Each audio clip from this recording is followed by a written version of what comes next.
Hello, hello, everyone. Forgive me in my tardiness. Oh my God. I can't believe I was tardy. I was trying to close out of a meeting um at the Great Place, which is Fort Hood for those who don't know. And so forgive me.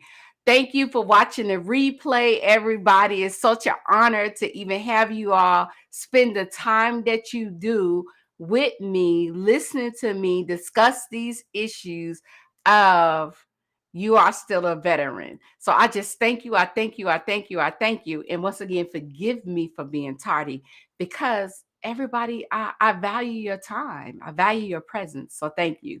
And let me go on over here and get on this social media thing because y'all know I be trying to see you all's comments for those who have comments or those who have questions or anything so I can be able to see you all's comments. I can be able to respond to you accordingly. So thank you, thank you, thank you, thank you. I'm always thankful, always grateful. And so let me tell you how this topic came about from every veteran versus each veteran. Every veteran versus each veteran.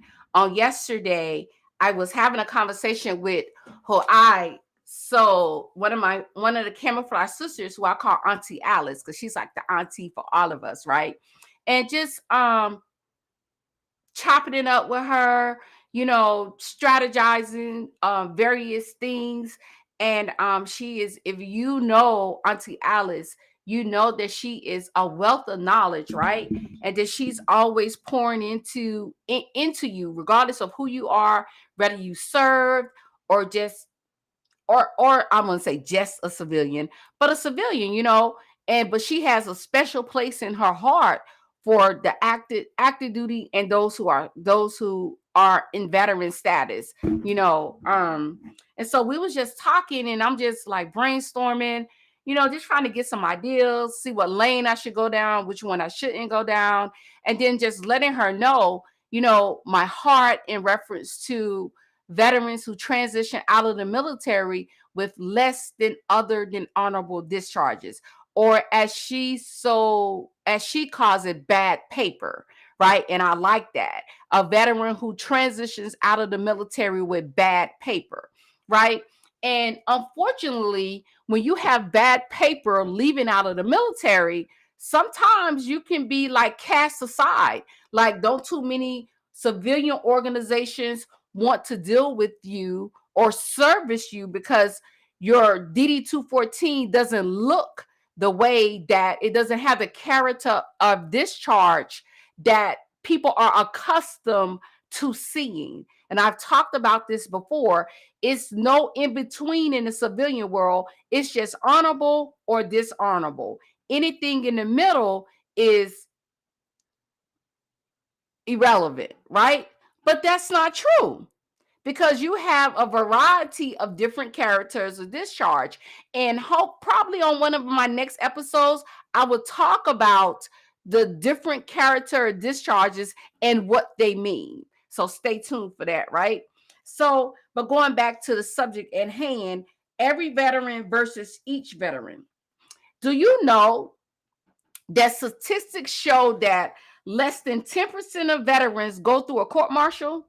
And a court martial for the civilians out there is simply just a trial, a trial, a grand, like a trial, a civilian trial, court, a civilian trial, you know, and then less than 10% of veterans get confined.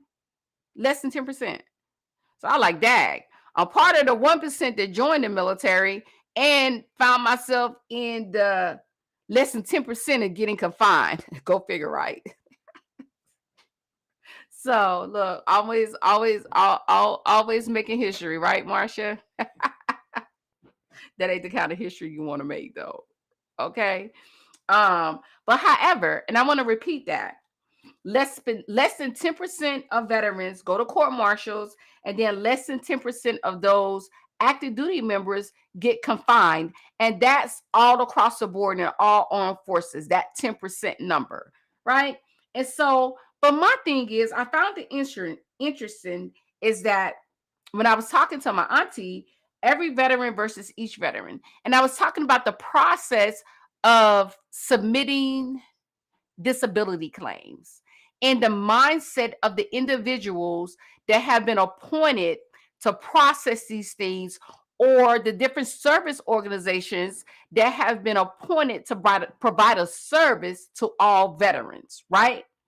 And so, and I gave an example of when I went to one of the service organizations for two reasons: to file a disability claim as well as to gain employment, right? At this particular veteran service organization, which I will probably mention at a later time, but now it's not the time, right?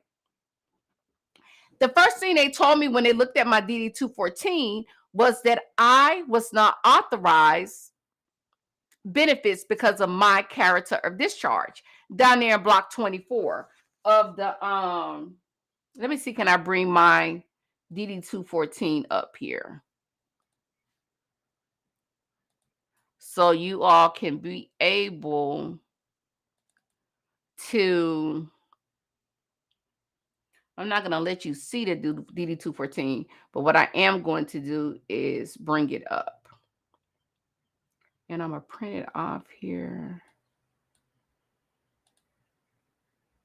So just give me a little minute here while I bring this. So I'm about to educate you. I tell you, because one thing that we do here, and you are still a veteran, is that we educate and we equip, right? So what we're going to go through is the education process of this process of understanding the DD 214.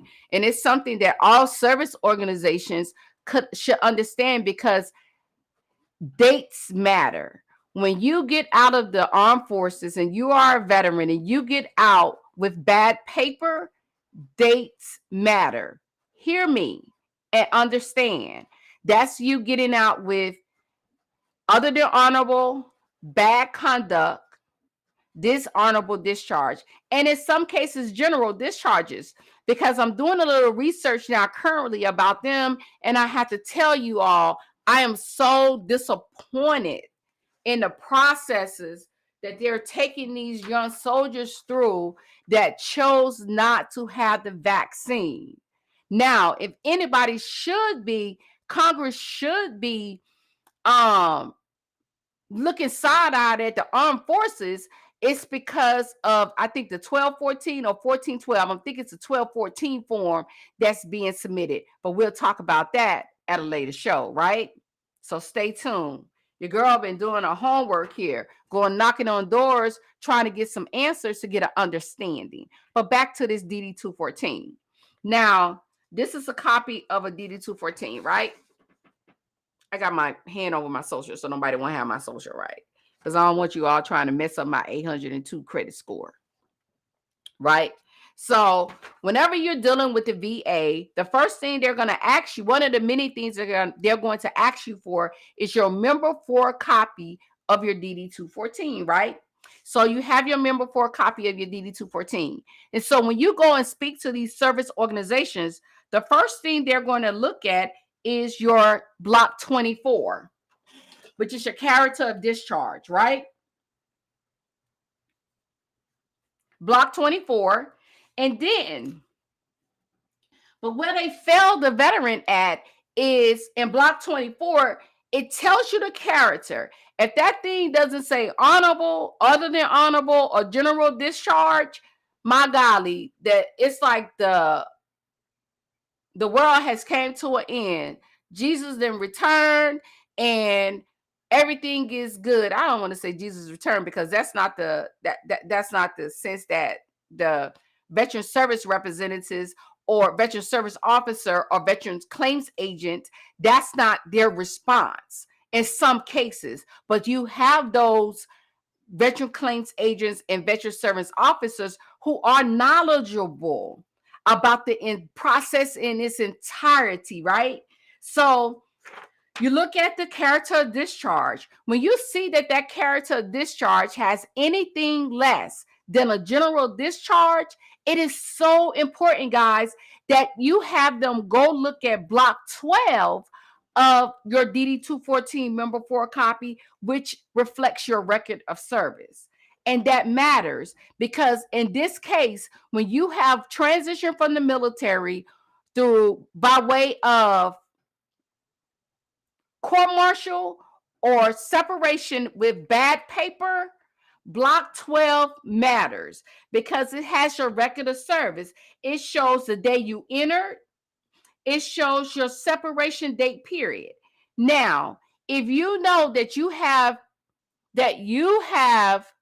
re-enlisted, right? Like me, I got out at 11 years.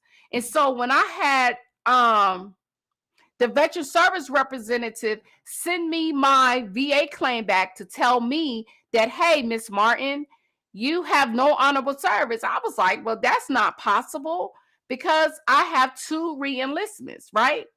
And so, and as a result of those 2 re-enlistments, that's the only thing that qualified me to become a service-connected disabled veteran. That opened up the door for them, the veteran service representative, to view my records to see, in fact, if I have a service-connected disability, right? And once they did that, and what I'm learning is that once it's so important, guys, how you submit that packet in the beginning, right? If you did what I did in the beginning, now under the direction of my veteran service agent, he just submitted my paperwork as is. But I believe that in that moment, he did not know that, hey, you know what? We're doing Miss Martin a disservice here. Miss Martin, hey, do you have a copy of your reenlistment certificate? Because what that does is it verifies and confirms that, hey, you know what? Not only is it on her DD-214 stating that she's had 11 years in service, but hey, down here in block 13, in the decorations, medals, badges, citations, and campaigns, it shows Army Good Conduct Medal 2nd. So that means that I have 2 Army Good Conduct medals. So there go another block, block 13. I had forgot about that.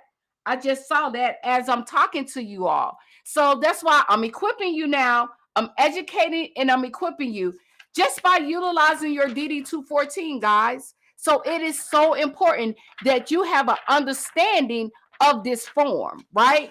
It's not just a form that, hey, let me get your DD-214. If you got out with bad paper, this thing matters. Understand what I'm saying. If you got out of the military with a DD-214 that says bad conduct or dishonorable discharge or general, it matters. Okay? So you got 3 spaces on here now that shows that, hey, you know what? Even though that last reenlistment stated that like it was not good, and my DD-214 states I got bad conduct discharge, hey, pump your brakes, pause, halt. I have 2 honorable service periods, right? And then discussing every veteran versus each veteran. Now, sometimes what some organizations or some veteran service representatives, agents, or officers will do is treat each case like every veteran. But when you get out with bad paper, it's a each veteran thing. You don't fall in the category of every veteran. Every veteran deserves this. Every veteran looks like this. Every veteran is made up like this, because no, it's not like that. So you have to treat them as an individual because no 2 cases are going to look the same. So that means that you are required to dig into the regulations. And then, veteran who has the bad paper, it's your responsibility to ensure that, like, hey, you know what? I got to fight for this rating because I don't fit the every veteran category. I'm over here in the each veteran category. So that means that your packet got to be a little bit more detailed. You can't depend on the veteran service representative to give you to know that, like, hey, they're going to do all they can to ensure that I get the rating that I should. In a perfect world, yes, but it doesn't work like that because guess what? In some cases, those veteran service representatives are working on quantity of work. It's not necessarily about quality. As much as we would want to believe that, that's not fact. And if they were honest, they will tell you that it's not fact. They're a system that's rebuilding, trying to be more effective in providing quality work when it comes to veterans. And that's all veterans, not just each veteran. That's all veterans. Because unfortunately, regardless of if you got good paper or bad paper, sometimes we fall to the pressures of the expectation of the rater, the veteran service representative, when, sometimes, hey, they aren't trained properly or they just miss things, So it's equally our responsibility as a veteran to make sure that, hey, let me outline this thing up for you in the simplest of manners. Let me tell you what page. Let me do an excerpt as to where you can find this information. Okay, well, let me pull it out so you can have access to it. Because what you want to do, you want the rating. They have the job, but you want to make this job, this process, as easy as possible for them. Because when I went through the process the first time, I did not make it easy for them because I did not know. But now that I know, I do better. Now that I know, I help my veterans better. I don't set them up for failure. Hey, we about to dissect these things. Yes, does it take a little bit longer? Absolutely. But I want them to get it. I want the rater to get it right, the representative to get it right the first time, not the second time. Second, third, fourth, and fifth time. And that's so key, right? So I hope that you all got something out of this segment of You Are Still a Veteran, even though it's short, straight to the point. That DD 214, this DD 214 member 4 copy, not only is block 24 important, but the ones that got out the military with bad paper, block 12 and block 13 is important for you. Because what you're going to look at in block 12 is they're going to see your time in service, right? And they're going to see that it's over 2 years, it's over 4 years, and then they're going to go over to look, you bring I don't know the word I'm looking for. What you will bring is attention. You'll bring attention to block 13. Let them know that, hey, highlight it for them. I received my third award for Army Good Conduct Medal. Now, mind you, even though, 2 awards, not 3, but 2 awards, because that's 3 Army Achievement Medals. I have 2 Army Good Conduct Medals, right? Even though I enlisted 3 times, but I only have 2 Good Conduct service periods. And that, my friends, my battle buddies, my comrades, my fellow veterans that have bad paper. You transition out the military with bad paper. Bad paper meaning bad conduct discharge, dishonorable discharge, and in some cases, which general is not bad paper, but however, it can be looked at upon civilians as bad paper. So bad paper. Even unfortunately, guys, my OTH guys, they look at that as bad paper too. Unfortunately. So, but it's so important that we understand. You got to understand what you're working with. You have to understand your rights. You have to understand how the regulation could help you. And so, on that note, I want you all to have a most excellent Thursday. And then I want you all to always remember that you are important, regardless of what kind of paper you got. You are important and you matter. Have an excellent day. Bye.